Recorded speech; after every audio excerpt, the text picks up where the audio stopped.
Especial de sábado, só para contar para vocês que ontem o STF formou maioria e condenou a Débora a 14 anos de prisão. O único que divergiu foi o Luiz Fux, que aplicou 1 ano e 6 meses de prisão, coisa que a Débora já cumpriu, mas ele também pediu vistas, o que teoricamente joga esse julgamento para o plenário. É até estranho que o julgamento ainda continue lá na mesma turma. Mas, como hoje em dia, né, o STF faz o que é isso que a gente está vendo, tivemos também a notícia de que Fernando Collor de Mello havia sido preso no âmbito da Operação Lava Jato, e olha que eu jurava de pé junto pela minha avó mortinha debaixo da terra, que até ontem o STF odiava a Operação Lava Jato. Inclusive, tem falas do ministro Gilmar Mendes, que eu vou trazer aqui para vocês, os destaques, comparando a Lava Jato com o PCC, uma típica organização criminosa, e de repente a Lava Jato serve para condenar à prisão o Fernando Collor de Mello. Bom, eu fiquei me estapeando, né? Eu brigando comigo mesma ontem. Eu falei, eu vou para a internet procurar uma definição clara do que é Estado de Direito, lei e ordem, para ver se eu consigo descobrir o que eu posso e o que eu não posso fazer, o que eu faço que está dentro da lei e o que está fora da lei. E eu encontrei muitas definições, mas a que mais me chamou a atenção foi da Enciclopédia Britânica, que diz o seguinte: prestem atenção que é muito interessante. O Estado de Direito é um mecanismo, um processo, instituição, prática ou norma que apoia a igualdade de todos os cidadãos perante a lei e assegura uma forma não arbitrária de governo e, de forma mais geral, previne o uso arbitrário do poder. A arbitrariedade, que é o contrário disso, é típica de várias formas de despotismo, absolutismo, autoritarismo e totalitarismo. Um exemplo de governo despótico, como eles falam aqui, inclui até mesmo formas altamente institucionalizadas.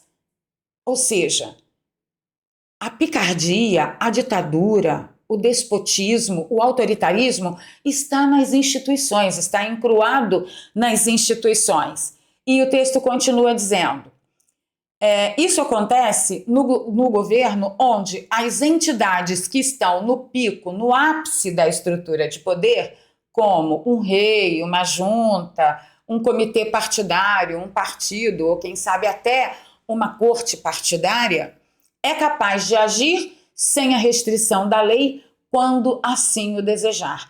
Eu, sinceramente, vi o Brasil retratado na segunda parte desse texto, e é o que me traz ao vídeo especial, essa edição especial de hoje, com a certeza de que nós não vivemos tempos democráticos no Brasil e que essa história de que o Brasil vai virar uma Venezuela é história para boi dormir, porque, na minha humilde opinião, o Brasil já virou uma Venezuela.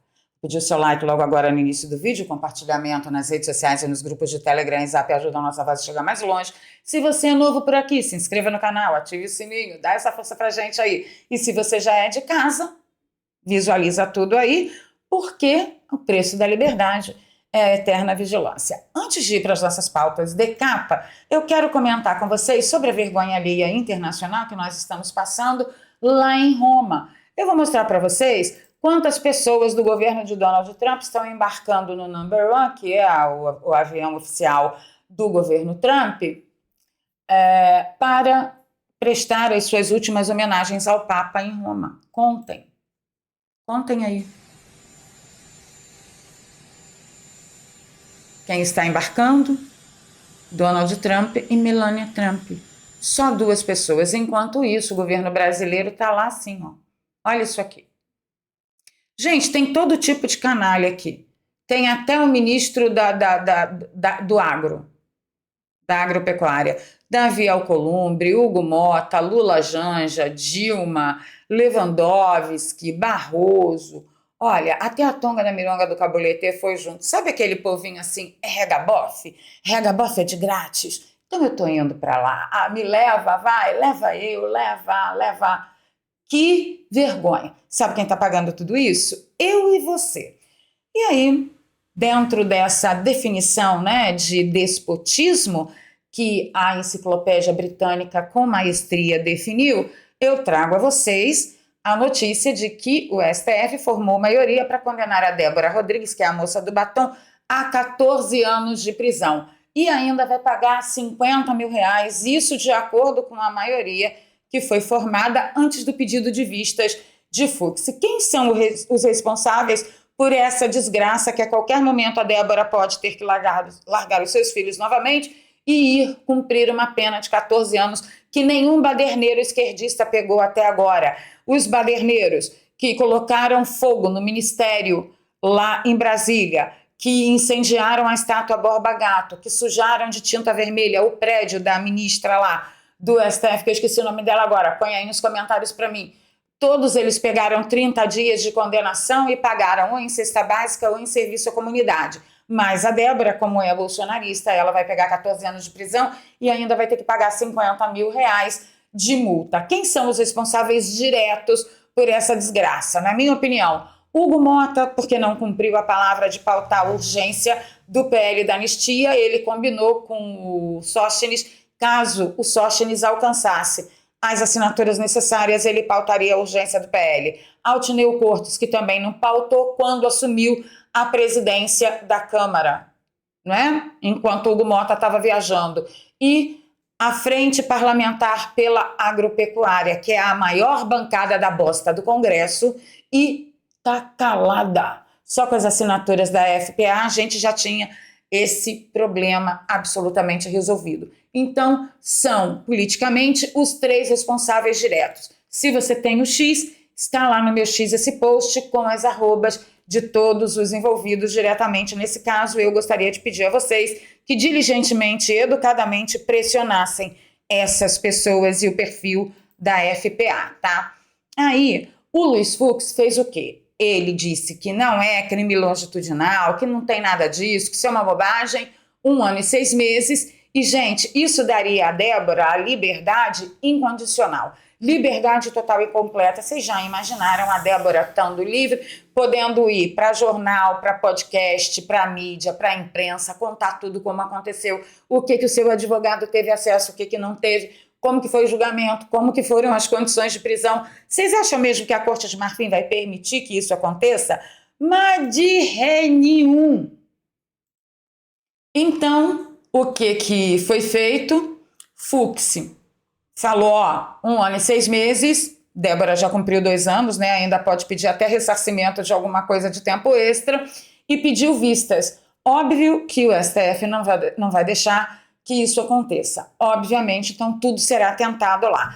O Kim Paim chamou a atenção de algo muito, muito importante. Ele perguntou, a Globo vai começar a perseguir Fux? Eu vou mais fundo que você, Kim. Eu, se fosse Luiz Fux, evitaria de andar de avião, pelo menos pelos próximos 3 anos. Principalmente se for aviãozinho daquele jato particular que pega para dar um pulinho num balneário, numa praia ou outra. Principalmente aqueles. É só minha opinião, brava gente. Vamos falar da prisão de Collor, que me deixou com os cabelos em pé. Aqui eu tive certeza, não, eu bati com a cabeça na parede, eu tô bem louca, tô bem surtada, porque não é possível, né? Não é possível. Como assim uma corte que odeia Lava Jato, que descondenou o Janjo para que ele pudesse estar na presidência da República hoje? Isso quem falou foi o Gilmar Mendes, não sou eu que estou falando, por enfrentamento à Lava Jato, quer condenar e mandar prender alguém no âmbito da Lava Jato. Obviamente que a mídia do regime já está toda unida dizendo que o caso de Collor de Mello é diferente dos envolvidos da Lava Jato. Não é não, senhor. A prisão do Fernando Collor de Mello foi embasada na delação premiada de um cidadão, tá? Chamado Ricardo Pessoa. Ele é dono da empreiteira UTC e ele confessou em 2015 na Lava Jato a sua participação no cartel da Petrobras, com pagamento de propinas e doações ilegais para políticos e vários partidos. Então, o Collor, ele foi envolvido, foi condenado, foi decretada a sua prisão por causa da delação do Ricardo Pessoa. É impressionante. O crime de corrupção pelo qual Collor foi preso, a corrupção que ele recebeu, quem pagou foi o Lula, segundo delação de Ricardo Pessoa, dono da UTC. Olha aqui. A mesma delação envolveu Lula, que está solto, Renan Calheiros, que está solto, Romero Jucá, que está solto, Sérgio Cabral, que está solto, Fernando Haddad, que está solto, Ciro Nogueira, que está solto, e Aloysio Mercadante, que também está solto. Por que só o Collor? Eu digo para você por que só o Collor. Porque Collor ficou muito entusiasmado e começou a apoiar Jair Messias Bolsonaro. Eu não sei o que você acha, deixa nos comentários para mim. Mas ontem também, eu assistindo o Ancapso, parece que isso foi um pagamento a Arthur Lira. Por quê, gente? Hugo Mota, Arthur Lira, Collor, Renan, esse pessoal é todo lá, né, de um colégio, de um curral eleitoral muito específico, muito típico. E o Arthur Lira enterrou a Lava Jato não, enterrou o PL da anistia no mandato dele e Hugo Mota agora está enterrando no seu mandato de presidente da Câmara. E isso aqui foi pagamento para Arthur Lira, por Arthur Lira, no mandato dele, ter enterrado o PL da anistia. Para vocês entenderem mais ou menos a treta, do jeito que foi explicado lá pelo Peter, o Arthur Lira é o oba-oba bolsonarista. Ele é o bolsonarista de ocasião. E Collor, disputando o mesmo colégio eleitoral, também acenando para Bolsonaro, atrapalha os planos de Arthur Lira. Nós estamos tudo doido. Estamos tudo doido? Deixa nos comentários para mim. Eu disse a vocês que eu jurava de pé junto que até ontem eu acreditava piamente que o STF odiava a Lava Jato. Mas quem me passou essa impressão? Quem me passou essa impressão foi o digníssimo, ilustríssimo ministro Gilmar Mendes, que disse isso aqui, ó. O governo Bolsonaro, com resultados trágicos, não é? Também envolve uma luta da memória contra o esquecimento. E a gente passa borracha muito rapidamente nesses fatos. Muitos dos personagens que hoje estão aqui e passam de todos os quadrantes políticos só estão porque o Supremo enfrentou a Lava Jato. Claro, eles não estariam aqui, inclusive o presidente da República. Portanto, o Supremo enfrentou a Lava Jato. É incrível que nenhum dos jornalistas perguntaram para o Gilmar Mendes, na época dessa entrevista, falaram, senhor ministro, pelo amor de Deus, o senhor acabou de confessar 2 ilicitudes, 2 ações que são vedadas a juízes e, pior ainda, ao STF, que é o quê? Discurso partidário e enfrentar a Lava Jato para garantir político no poder? O senhor está falando sério? Nenhum jornalista, tudo caladinho. E em Harvard, o ministro Gilmar Mendes disse o seguinte sobre a Operação Lava Jato. Acho que adivinhei. E fico muito orgulhoso de ter participado desse processo que você chamou de desmanche da Lava Jato, porque era uma organização criminosa. O que eles organizaram em Curitiba, lamentavelmente, era uma organização criminosa. Só para dar um exemplo para vocês. Era uma organização criminosa, mais para frente ele vai comparar com o PCC. E aí, gente, minha mente, né? Eu falo, meu Deus do céu, para onde que eu olho para descobrir o que vale nesse país? Eu descobri o que vale. Vale é ser amigo do rei. Ou você é um sindicalista, ou é irmão, ou é amigo. Aí vale. E o que me trouxe essa certeza? Vocês lembram que a Nadine Heredia, que é esposa do ex-presidente do Peru, foi condenada a 15 anos de prisão no âmbito da Operação Lava Jato por causa das corrupções ali vindas da Odebrecht, mas assim que o marido e ela foram condenados, ela se enfiou na Embaixada Brasileira lá no Peru e pediu ajuda do papai Lula, o democrático que foi colocado no poder, segundo Gilmar Mendes. Os atores políticos estão aí, inclusive o presidente da República, porque o STF enfrentou a Lava Jato. E aí, essa moça pediu ajuda a um dos mesmos atores políticos citados por Gilmar Mendes, que é o presidente da República. E eu fiquei me perguntando, gente, peraí, será que existiram outras autoridades lá no Peru envolvidos num processo de corrupção no âmbito da Operação Lava Jato que pegaram cana? E sim, brava gente. Olha só o que disse a CNN no dia 15 de abril. Logo ali atrás, lá a Lava Jato sacudiu a política do Peru e prendeu ex-presidentes. Peraí, deixa eu acertar essa configuração aqui na tela de vocês. Agora sim, eu quero que vocês acompanhem comigo. Vamos lá, pega um cafezinho. Diz que assim como no Brasil, as denúncias de corrupção envolvendo a empreiteira Odebrecht provocaram um terremoto no cenário político peruano, tá? Desde 2016, quando as primeiras suspeitas dos investigadores brasileiros vieram à tona, diversos ex-presidentes do país foram presos por suposto recebimento, suposto, tudo condenado, mas é suposto, recebimento de propina por parte da construtora. O ex-presidente Olanta Humala, que é o último caso aqui que nós ficamos sabendo, né? Aí teve o Alejandro Toledo, que foi presidente entre 2001 e 2006. Olha quanto tempo está rolando essa picardia de Odebrecht e propina. Ele foi condenado a 20 anos e 6 meses de prisão por ter aceitado propina da empreiteira brasileira no julgamento que durou 1 ano. Toledo negou as acusações de lavagem de dinheiro e conluio. Ele teria recebido 35 milhões de dólares em suborno em troca da licença para que a construtora fizesse parte da estrada interoceânica que ligaria a costa sul do Peru a uma área amazônica no Brasil. Ele foi preso nos Estados Unidos após se entregar à justiça e foi extraditado em 2023 para o Peru. Aí nós tivemos o Alan Garcia, que governou o Peru entre 1985 e 1990 e entre 2006 e 2011. Ele estava impedido de sair do país pela investigação de lavagem de dinheiro e conluio, e ele alegava inocência, chegou a solicitar asilo diplomático no Uruguai, mas o Uruguai, todo trabalhado na vergonha na cara, negou o pedido. Garcia, ele se finalizou com um tiro quando a polícia peruana cumpria um mandado de prisão na sua casa, tá? Tivemos também o Pedro Pablo Kugninski, conhecido pela sigla PPK, né? Ele teria assessorado a uma empresa da Odebrecht que ganhou licitação de um projeto de irrigação em prisão domiciliar desde 2009. O ex-presidente, que é alvo de um pedido de 35 anos de prisão pelo Ministério Público, e disse em diversas oportunidades que ele era inocente. Ninguém trouxe o valor da corrupção dele aqui, imagina o valor. Aí nós chegamos a Keiko Fujimori, que é uma ex-candidata presidencial, né? Ela foi acusada de receber fundos ilícitos da Odebrecht para suas campanhas eleitorais em 2011 e 2016. A informação surgiu na delação de Jorge Barata, ex-representante da empreiteira no Peru, de quem a filha de Alberto Fujimori teria recebido cerca de $1 milhãozinho da empresa brasileira. Mas o importante é que os demais crimes que ela foi acusada, no julgamento dela, foi tudo anulado, tá? Foi anulado pelo Tribunal Peruano, mas o Ministério Público afirmou que irá recorrer. Então, assim, teve muita gente presa, teve muita gente em prisão domiciliar, em prisão que é prisão mesmo, teve gente que, né... Mas, assim, eles deram azar, coitados, porque eles não pediram ajuda ao papai Lula.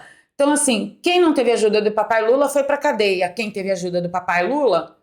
tá aí, livre, leve e solto. Gente, 35 milhões de dólares. Isso há tantos anos atrás, vocês viram? Em 2011, pensem num monte de dinheiro do povo brasileiro. Tudo do Odebrecht, que era paga com o nosso dinheiro. Portanto, isso tudo foi pago com o nosso dinheiro. Vocês têm noção? Ou seja... a única coisa que eu sei, que eu tenho certeza para passar para vocês neste sábado maravilhoso, é que a gente não vai parar, a gente não pode desistir. Mas eu também confesso que é muito cansativo. E aí, o que você achou dessa treta toda? Deixa nos comentários para mim. E não esqueça, se você acha que está tudo ruim para você economicamente, passou da hora de você tentar aprender a ganhar dinheiro na internet, tanto para fazer uma grana extra, quanto, quem sabe, para descobrir uma nova profissão ou um novo negócio. O meu amigo Daniel Alvarenga, que é youtuber super de direita, ele desenvolveu um curso que vai te ensinar a partir do zero a ganhar dinheiro e fazer uma grana pela internet, mesmo que você não saiba copiar e colar, como eu sempre digo aqui. Depois do advento da internet, a população planetária ela foi dividida em 2 tipos de pessoas: os que ganham dinheiro pela internet e os que gastam tempo e dinheiro na internet. Saiba que mesmo que você nem imagine como faz para copiar e colar, você pode sim ter uma perspectiva de ganhar dinheiro pela internet através do curso do Daniel Alvarenga. Você deve falar, ai Valéria, tô tão duro, tá tudo tão caro. Olha, gente, parcelando no cartão de crédito, um pouquinho mais de R$30 por mês, e você já garante aí um curso todo trabalhado, muitos módulos, e tem um módulo todo especial que vai te ensinar a ganhar dinheiro em dólar, sem sair de casa, sem precisar viajar e sem precisar falar inglês. Então não demora, link na descrição e no comentário fixado, enquanto você fica aí pensando na morte da bezerra e pensando como que você vai salvar o país, sua vida está afundando. Tem que cuidar dos dois, da sua vida financeira e de salvar o país. Aproveita, compra o curso Dá de presente para aquele cunhado vagabundo ou abusado que está aí na sua aba, desempregado, né? Então, ficando por aqui, pedindo seu like, seu compartilhamento e encontro com vocês nos comentários. Ótimo sábado. Se é amigo do papai Lula, você pode pedir asilo para ele? Se você não é, eu aconselho a você a não receber propina da Odebrecht. Você vai ter problemas. Beijo no coração.